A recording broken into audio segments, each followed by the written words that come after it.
Sorry, waiting on YouTube. Sorry for you Twitch streamers out there. Okay. Hey, welcome to my channel. If you've been to seen my videos, seen my channel before, you know that for my live streams, I made a resolution that I would do a live stream once a week, every week till the end of the year. And so far, I'm living up to it. And this is the new week, so might as well figure it out. Let's see, go with that. And the fact is, welcome, or I don't want to say happy daylight savings times, but hopefully for you, you got that extra hour of sleep and are enjoying it. For those where the states do recognize it, in the U.S. that is. Let's start off by, before I get to the football part, let's start off by the Formula One in Sao Paulo, Brazil. I mean, it was a given Max was going to win, based on where it's at. What was a surprise, though, was Lando Norris finishing number 2 and Fernando finishing number 3, as well as Sergio Perez, Checo, finishing number 4. Stroll was like a complete shocker. I mean, honestly, I didn't think that was happening, but he came up. Sainz finishing number 6th, and of course Gasly and finishing 7th. And what's the shocker is like Hamilton finishing number 8. It threw me off guard there. Like that's a bit of a surprise. Russell, of course, did not finish. Kind of sucks, but it happens. But in that situation, with that race, basically how the standings go now, looking at it from this perspective, I mean, from the Constructors' Cup, Ferrari's not that far from Mercedes now. I mean, they're only 20 points behind, and you've got 2 more races to go. All Ferrari has to do with Leclerc, if Leclerc didn't do damage to his car before the race even started, and he finished in the top 7, they probably would have been by maybe 15 points behind or something like that. I don't know. But in any case, I mean, you've got 2 races to go: Las Vegas and what's that called? Abu Dhabi. Sorry, looking at the races here a little bit, and the fact is like it's still a surprise. Mercedes and Ferrari fighting for that number 2 spot now. I didn't think no one thought Ferrari was going to do, based on everything that was happening with Ferrari. I didn't think anyone, no one foresaw that. But the fact that Aston Martin is number 5 is mind-boggling in of itself, because everyone, based on the way the season started, the way Aston Martin was finishing, and the way Lando was finishing, it was like, they were probably the ones that were going to give Mercedes a run for their money for the number 2 spot. But turns out they're just dropping. And like McLaren now is, of course, number 4.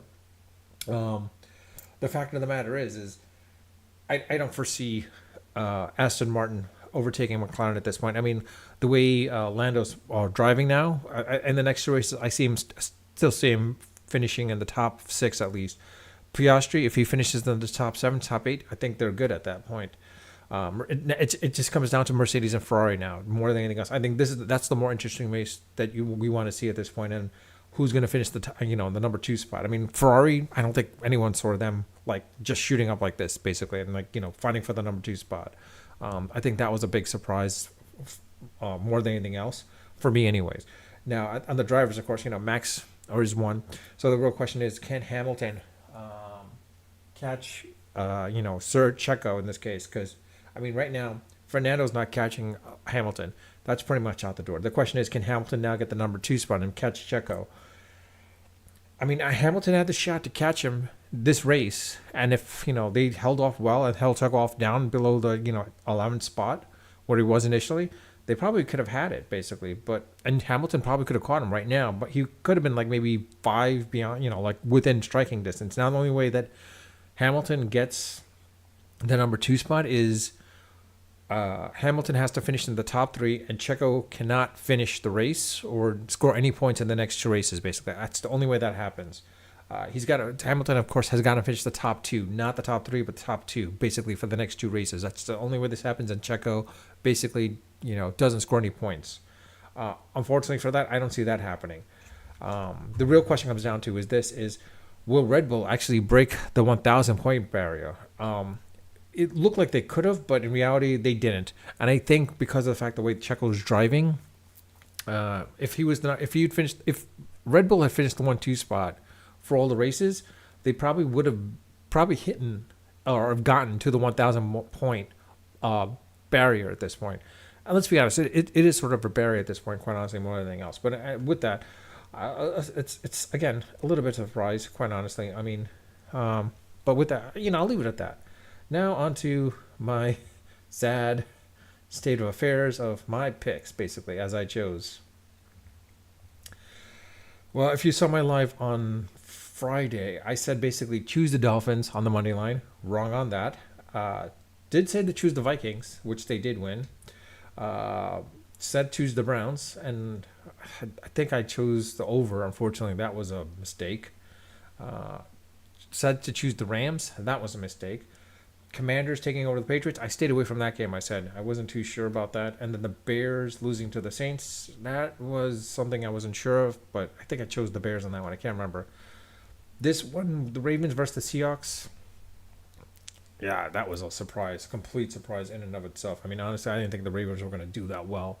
I mean, the way the Seahawks were playing, and the fact that London Marshy came on board, I thought for sure, they'd keep it a close game. That changed everything. I also said the Buccaneers over the Texans. That turned out to be incorrect. I was right about the Colts over the Panthers, of course, and then the Raiders and Giants. I mean, I didn't see the game, unfortunately, because I'm out of market, so I couldn't see it. But I was genuinely shocked as to how the Giants basically pretty much put up nothing practically um, in the game. I don't know what happens with Dable now, honestly. I mean, I want to say Dable has some leeway because of last year, but I don't know if we should be patient with him, just like we were with Sherman, just like we were with what's the dude's name from last year's 2 years ago. Um, I forgot the dude's name now, like because he's not memorable. Uh, Past New York Giants head coaches. Um, Joe Judge. Sorry, Joe Judge. I mean, I had to say it, but we were sort of patient with Joe Judge, but it didn't happen. Dable, we thought could have done something that didn't happen. Of course, Shermer, I think because that first year he got some leeway.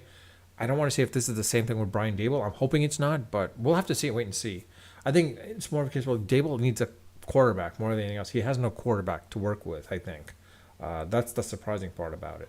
But outside of that, I mean, yeah, I was wrong about the Giants too as well too. And then the Cowboys and Eagles. I don't remember what the line was with the Cowboys and Eagles, but I did say the Eagles most likely going to win. But I think they were going to win by 7 or 8. They covered. I think they covered at least, which was 3 points if I remember correctly, and they won by 5. And they did win by 47 points, 51 points. So I mean, I think that they covered the over at that point as well too. But I think for the sake of the Giants, I think this season's over.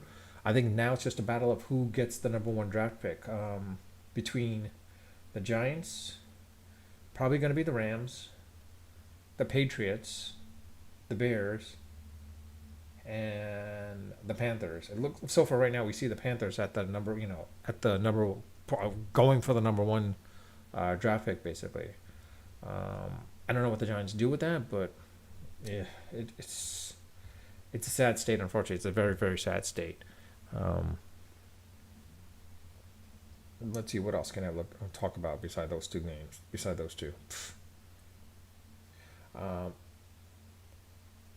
I am surprised to say that Selling Sunset season 7 came out of nowhere. I didn't know it was gonna be new. I was like, whoa, wait, what? On Netflix. Um, Season 1 seemed I mean, the first episode of season 7 seemed interesting. It'll be interesting to see how the rest of the season goes. Specifically, the fact that they're going to go to Cabo as well with the Selling OC crew. Of course, there's going to be intermingling and see how that goes over there. BravoCon happened, of course, or is happening still. I didn't go. Don't want to go. But it'd be interesting to see how that works out. What else? Surprisingly enough, on Hulu, actually, they released out Attack on Titans, the final season. I think it's chapters 3, 4, and 5. I've only watched 3 and 4 so far. I'll be waiting to see 5 and 6 and see how that goes. But it's so far, I mean, living up to the manga itself, basically. more straight from that. Um, I'm not sure what else to talk about, honestly, unless there's something else to say. I'm sorry if there's anyone sending a chat. I don't see it yet. If there was a chat, sorry. Restream. I'm using Restream with the plugin for OBS, basically. So if someone is sending a chat, I don't see it as of right now. So if you are sending something through Twitch, great. If you're not, I hate to say it, sorry. It'd be great to see if someone's actually sending anything on Twitch. Oops. Nope. Twitch. Let's see what happens on Twitch. All right, I moved over to the Twitch thing, but it doesn't seem like anything's going on. Anyways, um,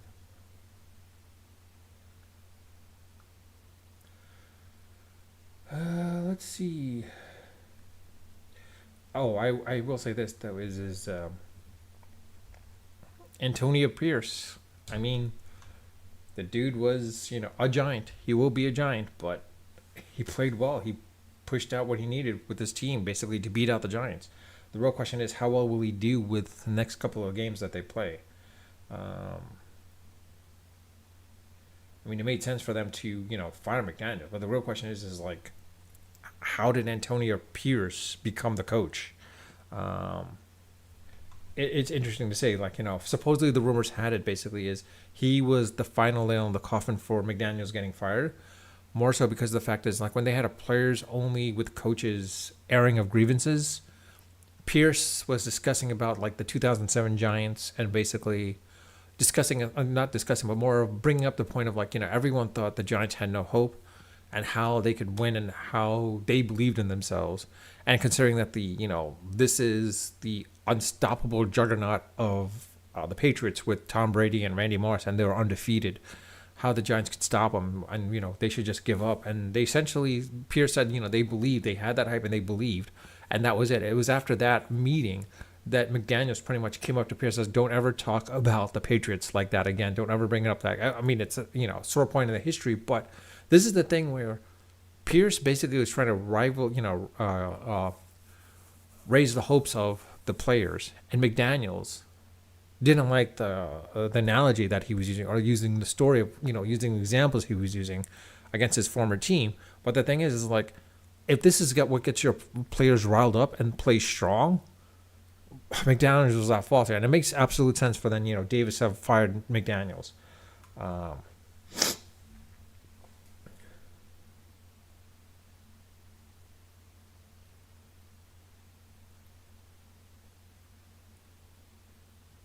and Brandon Jones proved otherwise. Like like how. I mean, the fact is, like, the fact that the Raiders never utilized Brandon Jones effectively, Pierce actually utilized him effectively. So it's one of the things that is interesting to see. Um, Tyrod Taylor, forget about Tyrod Taylor. Tommy DeVito is pretty much sucky, of course. I don't know who the Giants get. I mean, do they go wait for the draft and hope they can get Caleb Williams or Drake May? Honestly, I don't know what to say because like you signed Jones for $40 million for 4 years. What I don't know what you do with that. Um, Maybe they could sign. I mean, it would have been great if they could have signed Jimmy Garoppolo. If the Raiders released Garoppolo, the Giants probably could have signed him, and maybe Dable could have gotten something out of Garoppolo. Um, but it didn't seem like that was the case. I don't know what to say.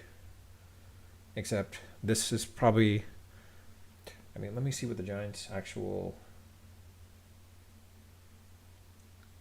Let me see what their schedule is, their remaining schedule is, because I know they have the Commander. They have the Cowboys on the 17th. I mean, on the 12th, I believe. Yeah, they have the Cowboys on the 12th. Then they have the Commanders on the 19th. Patriots on the 26th. Packers on the 11th, December 11th. Saints on December 17th. Eagles on this Christmas Day. I think that's just a waste.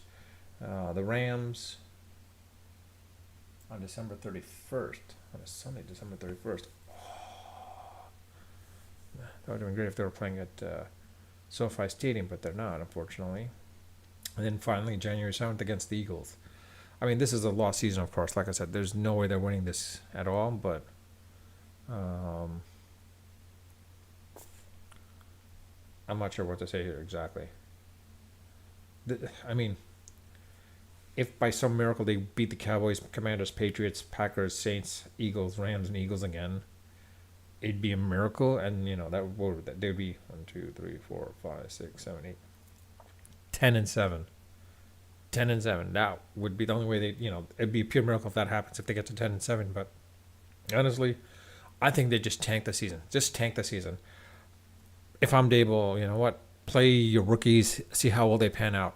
Play your rookies. Just forget them and just start playing them and just see how they pan out. If these are worthwhile, basically, more than anything else. Because honestly, this is a lost season. Nothing's going to happen. You might as well figure it out. Unfortunately, Schoen should have traded Barkley, but they didn't. Now it's a question of will they sign Barkley again? Will Barkley want to re-sign with the Giants? I don't see that happening. And that's a lost draft capital they could have gained with Saquon, quite honestly. I mean, maybe the Giants beat the Patriots. Maybe. Outside of that, I don't see them winning. I mean, this is a game where they should have beaten the Raiders. But it was just a bad loss. I think put it this way, if the Giants lose to the Patriots on the 26th, I think that's the final nail in the coffin for Dable. And I think if they get blown out by the Eagles on December 25th, I think that pretty much kills their entire season. That kills Dable's chances at that point.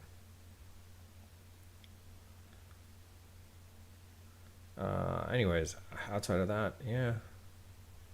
What else can I say? Well, I mean, there's always New York Knicks. But unfortunately, it's sad to say, but I wish the Knicks had traded Randall, but they didn't. I mean, the man's taking too many shots, and I think there was a piece of footage out there during the intern game when they were playing against Milwaukee where Brunson went in and scored, and like Randall didn't get back on defense. No one got back on defense quickly enough. But the thing is, he could have gone back, and he was just walking and lollygagging. I I don't know what to say about that. I mean, honestly, that should be cause right there that the Knicks should have traded Randall.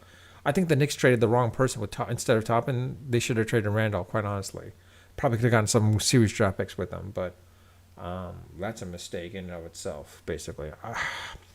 I think his time is done with the Knicks. I don't know what you do with it now because you can't have Brunson and Barrett. I mean, Barrett, he's showing some flashes, but he's not that guy.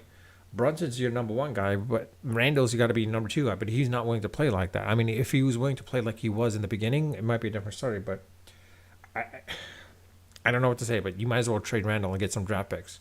I'd say it, but you have to trade him and get some draft picks because Randall itself is not that kind of.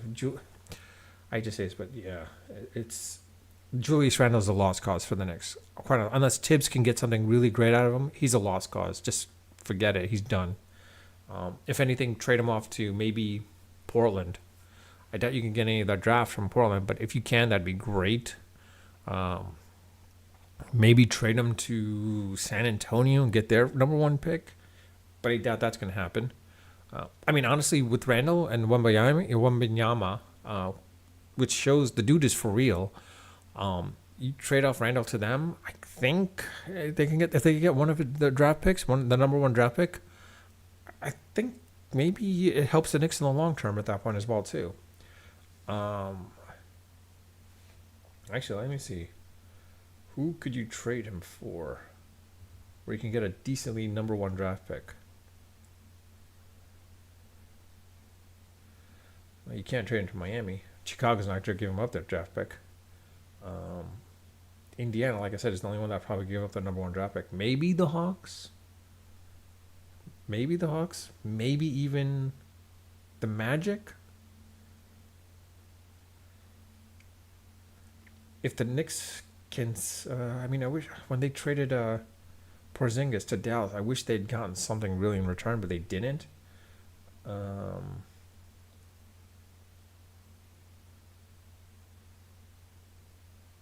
Yeah, maybe trade Randall to Oklahoma. If you get the Oklahoma's number one draft pick or San Antonio's number one draft pick, it works. Or even Phoenix Suns, the Phoenix Suns. He might get get a decent pick. But with that, I'll leave it at that. Yeah. For those that are on Twitch, you're welcome to follow my channel, and hopefully it comes out. For those that are on YouTube, please subscribe if you haven't subscribed. If you like my video, like my content, and like my channel, and if you haven't subscribed, and as well, once these lives become permanent, you're welcome to leave a comment in the comment section. I do read all my comments, and I do respond to them. But with that, I'll leave it at that. Unfiltered, unedited, and of course, as always.